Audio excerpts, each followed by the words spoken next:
ប៉ុន្តែមកដល់ម៉ោងនេះយើងអត់តន់មានដកសញ្ជាតិណាមួយទេក្នុងពេលដែលថៃបានដកសញ្ជាតិ2នាក់រួចទៅហើយគឺលីចុងផាត់ហើយកុកអានអញ្ចឹងតើនៅលើពិភពលោកមានប្រទេសច្រើនណាស់ស្ទើរតែ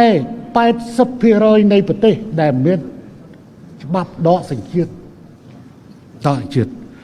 ដល់ម៉ោងនេះយើងអត់តន់មានដកសញ្ជាតិណាមួយទេតែវានឹងឈានដល់ប្រសិនបើគេប្រព្រឹត្តដល់កម្រិតនោះ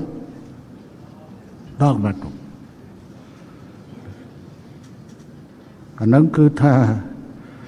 និយាយយ៉ាងដូចនេះថ្ងៃនេះបាត់ធរបាត់អាអស់ប៉ុន្តែ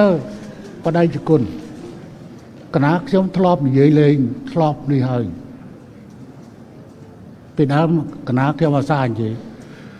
បើមានសង្គ្រាមក្របអត់ស្គាល់ប្រសងសោះ